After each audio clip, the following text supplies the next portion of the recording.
میں زبیر مرزا ہوں۔ میں جنوبی پنجاب کے گاؤں کے رہنے والا ہوں۔ آج میرا بیٹا مجھے مار رہا تھا اور خود کو تکلیف سے بچانے کے لیے میں آگے ہاتھ کر رہا تھا تاکہ میرے جسم کی بجائے چوٹ میرے ہاتھ پر لگے اور تکلیف کی شدت کم ہو، مگر میرے بیٹے نے زوردار ڈنڈا میرے بازو پر مارا اور میرا بازو توڑ دیا تاکہ میرا ہاتھ مجھے تکلیف پہنچاتے وقت اس کی راہ میں رکاوٹ نہ بنے۔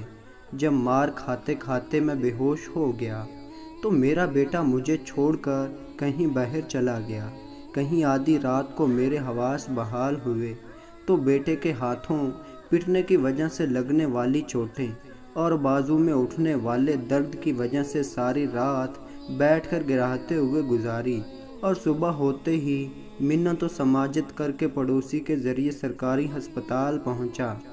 سرکاری ہسپتال بھی بس نام کا اسپتال تھا، ورنہ اس میں کام کرنے والے عملے کے سب لوگ مانند فرعون تھے۔ ہر کسی کو پہلے بات سننے پر آمادہ کرنا پڑتا ہے اور بات سنوانے کے لیے اس متعلقہ شخص کی پوجا کرنے کے مترادف جیسا گڑ گڑانا پڑتا تھا، واسطہ اور منتیں کرنی پڑتی ہیں۔ پھر کوئی اگر کسی میں بھی رتی برابر انسانیت ہو تو بات سن لیتا ہے، ورنہ وہ اپنی بے نیازی دکھاتا رہتا ہے۔ بہت زیادہ منت و سماجت کرنے کے بعد ایک کمپاؤنڈر نے میری بات مانی اور مجھے ایک سکون اور انجیکشن دے کر سلا دیا، کیونکہ ڈاکٹر صاحب کے آنے میں ٹائم باقی تھا۔ خیر ڈاکٹر صاحب آئے، مجھے چیک کیا اور پٹی کر کے کچھ میڈیسن دیں اور فارغ کر دیا۔ بعد ازاں میں نے گھر جانے کی بجائے ملتان میں ایک فلاحی ادارے میں جانا بہتر سمجھا۔ اس فلاحی ادارے میں آج میری پہلی رات ہے اور میرے سامنے میرا ماضی گھوم رہا ہے۔ میں اس وقت 17 سال کا تھا جب میرے والد صاحب نے اپنے سگے بھائی یعنی میرے چچا کی زمین دھوکے سے عطیہ لی تھی۔ چونکہ میرے والد صاحب پڑھے لکھے تھے اور پنجاب پولیس میں کانسٹیبل بھی تھے، جبکہ میرے چچا ان پڑھ اور انتہائی سادہ تھے۔ اوپر سے ان کو اپنے بھائی یعنی میرے والد صاحب پر بے حد بھروسہ تھا۔ میرے والد صاحب نے اسی بھروسے کا فائدہ اٹھاتے ہوئے میرے تایا کے نام پر موجود ساری زمین اپنے نام منتقل کروا لی، یہاں تک کہ جس گھر میں وہ مقیم تھا وہ گھر بھی اپنے نام کروا لیا، اور پھر پولیس سے ملی بھگت کر کے اسے گھر سے اٹھا باہر کیا اور گھر کا سامان بھی باہر پھینک دیا۔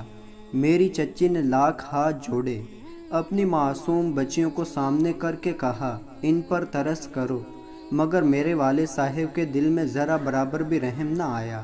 چچا چونکہ پیسے، تعلق، تعلیم اور وسائل وغیرہ ہر لحاظ سے میرے والد سے کمزور تھے، اس لیے کچھ دن تک لڑنے اور بد دعائیں دینے کے بعد گاؤں چھوڑ کر دوسرے گاؤں شفٹ ہو گئے۔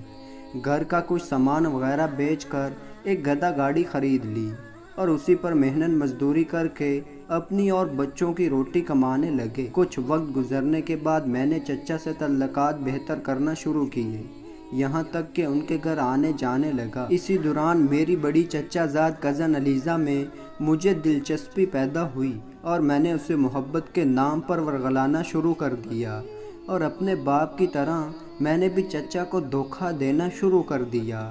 یہاں تک ایک رات اپنی بڑی چچا زاد کزن کو لے کر فرار ہو گیا۔ میں نے اپنی محبوبہ کزن سے شادی کر لی۔ چچا جو پہلے ہی ہماری طاقت سے واقف تھا، ایک بار بنا زور آزمائی کیے ہار مان گیا، مگر میرے باپ کو میری محبوبہ اور اپنی بھتیجی کا اپنی بہو جانا ایک آنکھ نہ بھایا۔ انہوں نے مجھے علیزہ کو طلاق دینے کا کہا، میں نہ مانا اور اپنے فیصلے پر ڈٹ گیا، تو میرے والد صاحب نے حالات کی نزاکت کو سمجھتے ہوئے وقتی طور پر خاموشی اختیار کر لی۔ خیر 3-4 ماہ بعد محبت کا بھوت میرے سر سے بھی اتر گیا، اور اس کے بعد علیزہ کی اہمیت گھٹتی گئی، یہاں تک کہ شادی کے 2 سال بعد جب میں نے دل بھر اپنی نفسی خواہش پوری کر لی تو میرے والد نے موقع مناسب دیکھ کر مجھے ایک بار پھر علیزہ سے جان چھڑانے کا کہا، اور اس بات جان چھڑانے کے لیے اسے طلاق دینے کا نہیں بلکہ اس جہان فانی سے رخصت کرنے کا فیصلہ کیا۔ یوں والد صاحب کی مرضی اور طریقے کے مطابق علیزہ کو ایک کمرے میں بند کر کے ہیٹر کی گیس کھول دی گئی